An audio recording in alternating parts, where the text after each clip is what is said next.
December 1 இருந்து தொடர் போராட்டத்தை பாட்டாளி மக்கள் கட்சி நடத்தி கொண்டிருக்கிறது. தமிழகம் என்பது சமூக நீதி மண், சமூக நீதியினுடைய களம், தந்தை பெரியார் பிறந்த இடம் என்றெல்லாம் நாம் பெருமையோடு பேசிக் கொண்டிருந்தாலும் ஒரு முக்கியத்துவம் வாய்ந்த இந்த போராட்டத்தை பாட்டாளி மக்கள் கட்சி தொடர்ந்து நடத்தி கொண்டிருக்கக்கூடிய வேளையில் இதனுடைய அடிப்படை தன்மையையும் சமூக நீதியினுடைய அடிப்படை கோட்பாடுகளையும் இந்த போராட்டத்தை மருத்துவர் ஐயா அவர்கள் ஏன் முன்னெடுக்கிறார் என்பதையும் ஆக்கப்பூர்வமாக, அறிவுபூர்வமாக இந்த சமூக வலைதளங்களிலும் ஊடகங்களிலும் இன்னும் முழுமையாக விவாதிக்கப்படவில்லை என்பதை அறிந்து இந்த கருத்தரங்கத்தை நாங்கள் ஏற்பாடு செய்திருக்கிறோம். இந்த கருத்தரங்கத்திற்கு 5 தரப்பினருக்கு இதனுடைய செய்தியை விளக்குவதற்கு இந்த நிகழ்ச்சியிலே வருகிறது கலந்து கொண்டிருக்கக்கூடிய பாட்டாளி மக்கள் கட்சியுடைய இளைஞரணி தலைவர், முன்னாள் மத்திய நடுவர் அமைச்சர், இளைஞர்களுடைய எழுச்சி நாயகராக விளங்கக்கூடிய மருத்துவர் அன்புமணி ராமதாஸ் அவர்களை இந்த நிகழ்ச்சியில் வருக என்று அன்போடு வரவேற்கிறேன். 5 தரப்பினர்களுக்கு சில செய்திகளை சொல்வதற்காக இந்த கருத்தரங்கத்தை நாங்கள் ஒருங்கிணைத்திருக்கிறோம். முதலில் பத்திரிகையாளர்களுக்கு இந்த சமூக நீதி வன்னியர்களுடைய இடஒதுக்கீடு குறித்து விளக்க வேண்டும் என்பதற்காகவும் தமிழக அரசு செய்ய விரும்புகிறது, ஆனால் செய்ய தயங்குகிறது, அதை உடனடியாக செய்ய வேண்டும் என்று தமிழக அரசுக்கு அறிவுறுத்துவதற்காகவும் பாட்டாளி மக்கள் கட்சி வன்னியர்களுக்கு தனி இடஒதுக்கீடு தர வேண்டும் என்று சொல்கின்ற பொழுது எங்களுக்கும் தாருங்கள், அப்போ எங்களுடைய இடஒதுக்கீடு என்னாவது என்று குழப்பத்தின் காரணமாக பல ஐயங்களை எழுப்பக்கூடிய மாற்று சமுதாயத்தை சார்ந்தவர்களுக்கு அவர்களுடைய குழப்பத்தை தீர்ப்பதற்காகவும் தமிழ்நாட்டில் தங்களை சமூக நீதி இயக்கங்களாக காட்டிக் கொள்ளக்கூடியவர்கள் ஏன் பாட்டாளி மக்கள் கட்சியினுடைய இந்த போராட்டத்தை, சமூக நீதி போராட்டத்தை, தமிழ்நாட்டில் இருக்கக்கூடிய ஒரு மிகப்பெரிய சமுதாயம், கல்வியிலும் சமூகத்திலும் வேலைவாய்ப்பிலும் பின்தங்கி இருக்கக்கூடிய ஒரு சமுதாயத்திற்கு அதற்காக ஒரு சமூக நீதிக்காக நடத்தக்கூடிய மருத்துவர் ஐயா அவருடைய இந்த போராட்டத்தை சமூக நீதி இயக்கங்களாக காட்டிக்கொள்ளக்கூடியவர்கள் ஏன் ஆதரிக்கவில்லை என்று அவர்களுக்கு கேள்வி எழுப்புவதற்காகவும், அதே போன்று பாட்டாளி மக்கள் கட்சி அரசியல் காரணங்களுக்காக இந்த போராட்டத்தை நடத்தவில்லை, ஒட்டுமொத்தமாக இருக்கக்கூடிய இந்த சமூகத்திற்கு விடுதலை வேண்டும் என்று மருத்துவர் ஐயா அவர்கள் போராடுகின்ற இந்த வேளையில் வன்னியர் சமூகத்தில் இருக்கக்கூடிய பிற கட்சியில் இருக்கக்கூடிய வன்னியர் சமூகத்தினரை இந்த போராட்டத்தில் உங்களை இணைத்துக் கொள்ள வேண்டும் என்று வேண்டுகோள் விடுப்பதற்காகவும் இந்த 5 தரப்பினருக்கும் புரிய வைப்பதற்காக இந்த கருத்தரங்கத்தை ஏற்பாடு செய்கின்றோம். முதலில் சட்ட ரீதியாக நீங்கள் பார்த்தீர்கள் என்று சொன்னால் இடஒதுக்கீடு தொடர்பாக MR Balaji versus state of Mysore என்று சொல்லக்கூடிய வழக்கு, மண்டல் வழக்கு என்ற புகழ்பெற்ற இந்திரா சகானி வழக்கு, பதவி உயர்வில் இடஒதுக்கீடு தொடர்பான M நாகராஜன் வழக்கு, மருத்துவர் ஐயா அவர்கள் பெற்றுத்தந்த உயர்கல்வியில் 27 விழுக்காடை எதிர்த்து தாக்கல் செய்யப்பட்ட அசோக்குமார் தாக்கூர் வழக்கு, இந்த வழக்குகள் தான் இடஒதுக்கீடு குறித்த உச்சநீதிமன்றத்தில் அரசியல் சாசனத்தால் விசாரிக்கப்பட்டு தீர்ப்பு வழங்கப்பட்ட வழக்குகள். இந்த வழக்குகள் எதுவும் ஒரு மாநில அரசோ மத்திய அரசோ இடஒதுக்கீடு வழங்குகின்ற பொழுது அதை ரத்து செய்கிறோம் என்று இதுவரையில் இந்திய சரித்திரத்தில் எந்த தீர்ப்பும் வழங்கப்படவில்லை. பல நிபந்தனைகளை விதித்திருக்கிறார்கள், பல கட்டுப்பாடுகளோடு இந்த இடஒதுக்கீடு என்பது உயர்நீதிமன்றத்தாலும் உச்சநீதிமன்றத்தாலும் உறுதி செய்யப்பட்டிருக்கிறது. இந்த தருணத்தில் 3 முக்கியமான இடஒதுக்கீடுகளை பெற்றுத் தந்தவர் மருத்துவர் ஐயா என்பதை பதிவு செய்வதில் நான் மகிழ்ச்சி அடைகின்றேன். தமிழ்நாட்டில் வன்னியர்களுக்கு 20 விழுக்காடு இடஒதுக்கீடை பெற்றுத் தருவதற்கு காரணமாக களமமைத்து போராடி அதை பெற்றுத் தந்தவர் மருத்துவர் ஐயா அவர்கள். அதேபோன்று தேசிய அளவில் உயர்கல்வியில் 27 விழுக்காடு இடஒதுக்கீடு கிடைப்பதற்கு மருத்துவர் ஐயா அவர்கள் தன்னந்தனியாக போராடி அதை சட்ட வடிவமாக்கி உச்சநீதிமன்றத்தினுடைய தீர்ப்பிலும் அது சரி என்று ஏற்றுக்கொள்ளப்பட்டு இன்று இந்தியா முழுவதும் 27 விழுக்காடு இடஒதுக்கீடு வருவதற்கு காரணமாக மருத்துவர் ஐயா அவர்கள் விளங்கியிருக்கிறார்கள். அதேபோன்று மருத்துவ உயர்கல்வியில் தாழ்த்தப்பட்ட சமூகத்திற்கு எங்கள் இளைஞரணி எழுச்சி நாயகன் அன்புமணி ராமதாஸ் அவர்கள் மத்திய சுகாதாரத்துறை அமைச்சராக இருந்தபோது அந்த தாழ்த்தப்பட்ட பழங்குடி சமூகத்திற்கு மருத்துவ உயர்கல்வியில் இடஒதுக்கீடு வழங்குவதற்கான அறிவிப்பை வெளியிட்டு 3 முக்கியமான இடஒதுக்கீடுகளை வழங்கிய கட்சி வழங்கியவர் மருத்துவர் ஐயா என்பதை இந்த நேரத்திலே நான் உங்களுக்கு அன்போடு பணிவோடு நான் தெரிவித்துக் கொண்டு ஏறக்குறைய 2-3 மாதங்களாக இது தமிழ்நாட்டில் பலவராக பேசப்படுகிறது. ஆனால் இந்த இடஒதுக்கீடு குறித்த போகிற போக்கில் எல்லோருக்கும் இருக்கக்கூடிய ஐயம் என்னவென்று சொன்னால், பாட்டாளி மக்கள் கட்சி தேர்தலுக்காக இதை நடத்துகிறது. பாட்டாளி மக்கள் கட்சி தேர்தல் சமயத்தில் இதை நடத்துகிறது. ஒரு தனி சாதிக்கு இடஒதுக்கீடு எப்படி கொடுக்க முடியும்? சாதிவாரி கணக்கெடுப்பு நடத்தப்படாமல் இடஒதுக்கீடு வழங்குவது எப்படி சாத்தியம்? உள்ஒதுக்கீடு என்பது கொடுப்பதற்கு சட்டத்தில் இடமில்லை. இப்படி அவர்களுக்கு தெரிந்த வகையில் தங்களுடைய கருத்துக்களை மேலோட்டமாக தெரிவித்து வருகிறார்கள். ஒரு செய்தியை உங்களுக்கு இந்த நேரத்திலே தெளிவுபடுத்தியாக வேண்டும். என்னவென்றால், முதலில் பாட்டாளி மக்கள் கட்சி வன்னியருக்கான தனி இடஒதுக்கீடை முன்வைத்தது. இப்பொழுது அதிலிருந்து சற்று அந்த கோரிக்கையிலிருந்து சற்று தளர்த்திக் கொண்டு 20 விழுக்காட்டை பெற்றுத் தந்த மருத்துவர் ஐயா அவர்களுடைய மிக பிற்படுத்தப்பட்ட பிரிவில் வன்னியர்களுக்கென்று உள் ஒதுக்கீடு வழங்க வேண்டும் என்ற ஒரு நிலையை பாட்டாளி மக்கள் கட்சி எடுத்திருக்கிறது.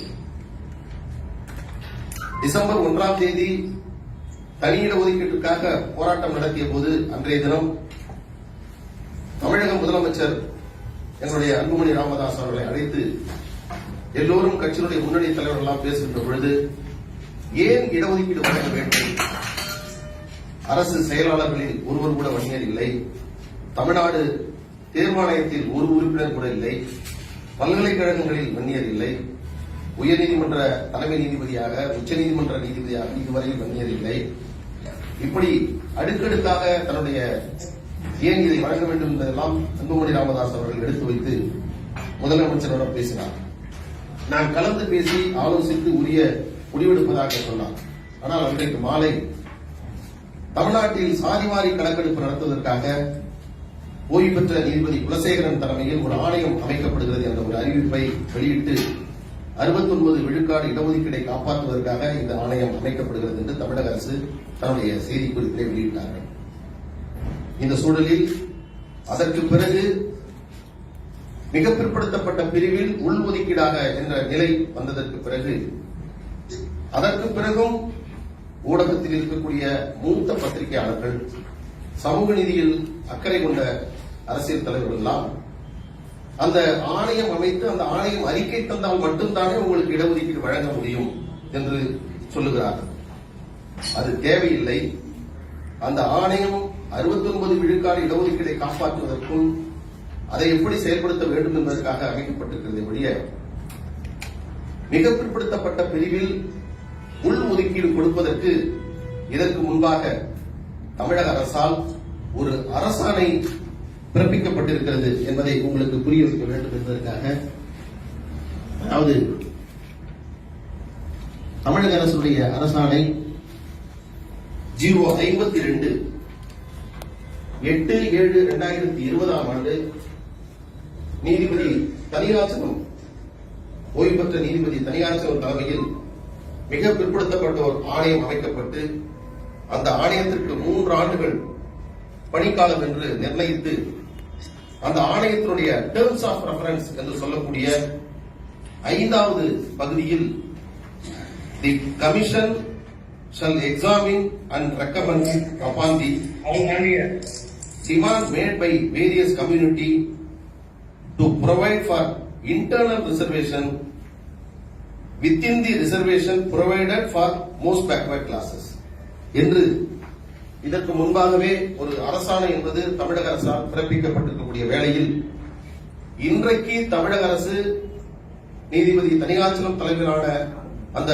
மிக பிற்படுத்தப்பட்ட ஆணையத்திடம் விளக்கத்தை கேட்டால் அதை தருவதற்கு தயாராக இருக்கக்கூடிய சூழலில் நீதிபதி குலசேகரனுடைய அறிக்கை என்பது தேவையில்லை என்பதை இந்த நேரத்திலே நான் உங்களுக்கு பணிவோடு தெளிவுபடுத்த ஆசைப்படுகின்றேன். இந்த அடிப்படைகளை நீங்கள் தயவு செய்து புரிந்து கொள்ள வேண்டும். ஒரு தனி சாதிக்கு இடஒதுக்கீடு தர முடியுமா என்ற ஒரு கேள்வி உங்களுக்கு எல்லாம் இருக்கிறது. அதை வழங்க முடியும் என்பதற்கான முன்னுதாரணங்களை உங்களுக்கு சொல்ல ஆசைப்படுகிறேன். தமிழ்நாட்டில் அருந்ததியர் சமூகத்திற்கு 3% உள் ஒதுக்கீடு என்பது தாழ்த்தப்பட்ட சமுதாயத்திலிருந்து பிரித்து கொடுக்கப்பட்டிருக்கிறது. அதேபோன்று இஸ்லாமிய சமுதாயத்திற்கு 3% இடஒதுக்கீடு என்பது பிற்படுத்தப்பட்ட சமுதாயத்திலிருந்து பிரித்து கொடுக்கப்பட்டிருக்கிறது. 3%. இதை தாண்டி இன்னொரு நமது மாநிலம் மட்டுமல்ல மற்ற மாநிலங்களும் இதுபோன்று தனி சமூகத்திற்கான இடஒதுக்கீடை வழங்கியிருக்கிறது என்பதை உங்களுக்கு பணிவோடு சொல்ல ஆசைப்படுகிறேன். இதற்கு சிறந்த முன்னுதாரணம் மருத்துவர் ஐயா அவர்கள் மிக தெளிவாக சொல்லக்கூடிய சமூக நீதியினுடைய சொர்க்க பூமி கேரளா என்று மருத்துவர் ஐயா அவர்கள் வர்ணிப்பார்கள். கேரள மாநிலத்தில் ஈழவா என்று சொல்லக்கூடிய மக்களுக்கு அந்த ஒரு தனி சமூகத்திற்கு மட்டும் 14% இடஒதுக்கீடு இருக்கிறது. இஸ்லாமியர்களுக்கு 12% இடஒதுக்கீடு, லத்தீன் கிறிஸ்தவர்களுக்கு 4% இடஒதுக்கீடு, கேரளாவில் இருக்கக்கூடிய நாடார் சமுதாயத்தை சார்ந்தவர்களுக்கு 2% இடஒதுக்கீடு, கிறிஸ்தவ மதத்திற்கு மாறிய தலித்துகளுக்கு 1% இடஒதுக்கீடு, தீரவர்கள் என்று சொல்லக்கூடியவர்களுக்கு 1% இடஒதுக்கீடு. இதை தவிர 1 விழுக்காட்டிற்கு குறைவாக இருக்கக்கூடிய பிற்படுத்தப்பட்ட பிரிவில் இருக்கக்கூடிய பிற ஒரு 70 சமுதாயத்தை இணைத்து அவர்களுக்கு 3 விழுக்காடு என்று 8 தொகுப்புகளாக பிரித்து கேரளாவில் இன்றைக்கும் உள் ஒதுக்கீடு வழங்கப்படுகிறது. விஸ்வகர்மா அதாவது இந்த நகை செய்யக்கூடியவர்கள் அவர்களுக்கு 3 விழுக்காடு என்று அங்கே பிரித்து 8 தொகுப்புகளாக தொகுப்பு முறை இடஒதுக்கீடு, உள் ஒதுக்கீடு, தனி சாதிக்கான இடஒதுக்கீடு என்பதை கேரளா இன்றைக்கு வழங்கி அது நடைமுறையில் இருக்கிறது. தொகுப்பு முறை மட்டுமல்ல, சாதி வாரியான இடஒதுக்கீடு. ஆமாம், தொகுப்பு முறை மற்றும் சாதி வாரியான இடஒதுக்கீடு என்பது அங்கே நடைமுறைப்படுத்தப்பட்டிருக்கிறது என்பதை உங்களுக்கு இந்த நேரத்திலே நான் பணிவோடு சொல்லிக்கொண்டு, இந்த தருணத்தில் இன்றைக்கு இந்த போராட்டத்தை நாங்கள் நடத்திக் கொண்டிருக்கக்கூடிய வேளையில் பத்திரிகை நண்பர்களுக்கு ஒரு அன்பான வேண்டுகோள் என்னவென்றால், கடந்த 2 மாத காலங்களாக இந்த போராட்டத்தை நாங்கள் நடத்திக் கொண்டிருக்கிறோம். டெல்லியில் நடக்கக்கூடிய விவசாயிகள் போராட்டத்தை கூட நீங்கள் பல தருணங்களில் உங்களுடைய தலையங்கங்களில், சிறப்பு கட்டுரையில், பல செய்திகளில் நீங்கள் அதை ஆதரித்து, அதை வரவேற்று, அதை அரசு பரிசீலிக்க வேண்டும் என்று நீங்கள் எல்லாம் உங்களுடைய தலையங்கங்களில் எழுதியிருக்கிறீர்கள். ஆனால் 2 மாத காலங்களாக நாங்கள் இந்த போராட்டத்தை நடத்திக் கொண்டிருக்கக்கூடிய வேளையில் இதனுடைய அவசியத்தை, இதனுடைய சட்ட பின்னணியை, இதில் இருக்கக்கூடிய வரலாற்று பின்னணியை தமிழக அரசு ஏன் செய்ய தயங்குகிறது என்பதை நீங்கள் தெளிவாக நீங்கள் எழுத வேண்டும் என்பதற்காக உங்களுக்கு இந்த தகவலெல்லாம் புரிய வைக்க வேண்டும், அல்லது புரிய வைக்க வேண்டும் என்று கூட சொல்லக்கூடாது, உங்களுக்கு நினைவூட்ட வேண்டும் என்பதற்காக மருத்துவர் ஐயா அவர்கள் இந்த நிகழ்ச்சியை இங்கே ஏற்பாடு செய்திருக்கிறார்கள். முதல்வர் அவர்கள் செய்ய நினைக்கிறார், ஆனால் செய்ய தயங்குகிறார் என்று சொல்கிறார். முதல்வர் அவர்கள் செய்ய நினைக்கிறார், தயங்குவதற்கு அவரிடத்தில் சரியான சட்ட ஆலோசனை வழங்கப்படவில்லை. அவர் இதை செய்தால் பல விளைவுகள் ஏற்படும் என்று அவரை அச்சுறுத்துகிறார். இதனால் வாக்கு வங்கி சரியும், இது சாத்தியமில்லை என்றெல்லாம் சொல்லுகிறார்கள். ஆனால் இந்த வேளையில் ஒன்றை நான் சொல்லுகிறேன். இந்தியாவிற்கு 27 விழுக்காடு இடஒதுக்கீடை வழங்கிய VP சிங் அவர்கள் அந்த இடஒதுக்கீடை வழங்கிவிட்டு அந்த இடஒதுக்கீடு வழங்கியதற்காக அவருடைய ஆட்சி பறிபோன பிறகு நாடாளுமன்றத்தில் அவர் ஆற்றிய உரை என்பது இன்றைக்கும் ஒவ்வொருடைய மனக்கண்ணால் நின்று கொண்டிருக்கிறது. அப்படி ஒரு முடிவு தமிழக முதலமைச்சருக்கோ அரசுக்கோ ஏற்படும் என்று சொன்னால் அவர் சரித்திரத்தில் இடம்பெறக்கூடியவராக இருப்பார். அவர் எங்களுக்கு இடஒதுக்கீடு வழங்கினால் இந்த ஒட்டுமொத்த சமூகமும் அதற்கு அதற்கான நன்றி கடனை அவர்களுக்கு செலுத்துவார்கள். எனவே எந்த அச்சமும் தயக்கமும் தமிழக அரசுக்கு தேவையில்லை என்று நான் இந்த நேரத்தில் உங்களுக்கு பணிவோடு நான் தெரிவித்துக் கொண்டு, மருத்துவர் ஐயா அவர்கள் எங்களுடைய குடும்பத் தலைவர், குலதெய்வம். இந்த நிலைக்கு நாளெல்லாம் உங்கள் முன்னால் எங்களை போன்றவர்கள் எல்லாம் இன்றைக்கு சமூகத்தில் வேலைவாய்ப்பில் நிற்கிறோம் என்று சொன்னால் அன்றைக்கு 87 அவர் நடத்திய போராட்டத்தின் விளைவாகத்தான் இதையெல்லாம் நிகழ்ந்திருக்கிறது. இந்த தருணத்தில் நான் மிகவும் உங்களை பணிவோடு கேட்டுக்கொள்ள வேண்டும் என்றால், எங்கள் மருத்துவரையா அவர்கள் வாழக்கூடிய இந்த காலகட்டத்தில் வன்னியருக்கான அந்த தனி இடஒதுக்கீடு என்பதை பெற்றுத்தீர வேண்டும். அதற்காக மருத்துவர் ஐயா அவர்களை பின்பற்றக்கூடிய லட்சோப லட்ச பாட்டாளி இளைஞர்கள் எந்த தியாகத்தையும் செய்வதற்கு இந்த நேரத்தில் தயாராக இருக்கிறார்கள். இதை பெற்றே தீர்வோம் என்பதில் நாங்கள் உறுதியாக இருக்கிறோம். இது அரசியலுக்காக மருத்துவர் ஐயா செய்கிறார் என்று சொல்லுகிறார். நான் நிறைய இது தொடர்பாக பேச விரும்பவில்லை. மருத்துவர் ஐயா அவர்கள் சொன்ன ஒரே ஒரு செய்தியை மட்டும் உங்களுக்கு தெரிவித்துவிட்டு, இது அரசியலுக்காக அல்ல என்ற ஒரு விளக்கத்தை உங்களுக்கு தர முற்படுகிறேன்.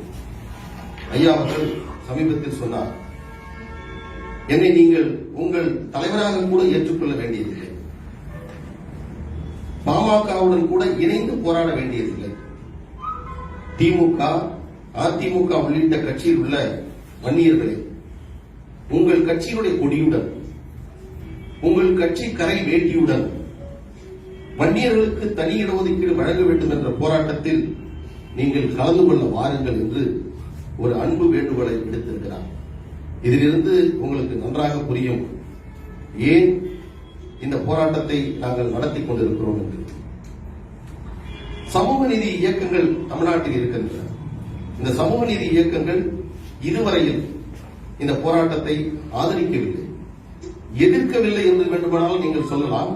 ஆனால் நிச்சயமாக அவர்களால் எதிர்க்க முடியாது. பாட்டாளி மக்கள் கட்சியுடைய போராட்டத்தை எதிர்த்தால் ஒட்டுமொத்த வன்னியர் மக்களும் வாக்களிக்க மாட்டார்கள் என்பது தெரியும். ஆனால் ஆதரிக்க வேண்டிய அந்த நிலைப்பாட்டை தமிழக அரசு எடுக்கவில்லை. எங்கள் ஐயா ஒரு உருக்கமான ஒரு வேண்டுகோளை வைத்தார். எனது வயோதிகம் காரணமாக நடக்க முடியவில்லை என்றாலும் கோல்களை ஊன்றி சென்றாவது இந்த ஊமை சனங்களுக்காக நான் இறுதி வரை போராடுவேன் என்று 82 வயதில் அதே உறுதியோடு மருத்துவர் ஐயா அவர்கள் இந்த போராட்டத்தை முன்னெடுத்திருக்கிறார்.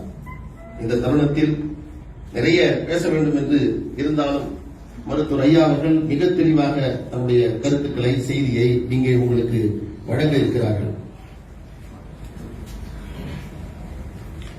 அன்பு பத்திரிகை நண்பர்களே, நீங்கள் உங்களுடைய ஆக்கப்பூர்வமான கேள்விகளை மருத்துவர் ஐயா அவர்களிடம் எழுப்புங்கள்.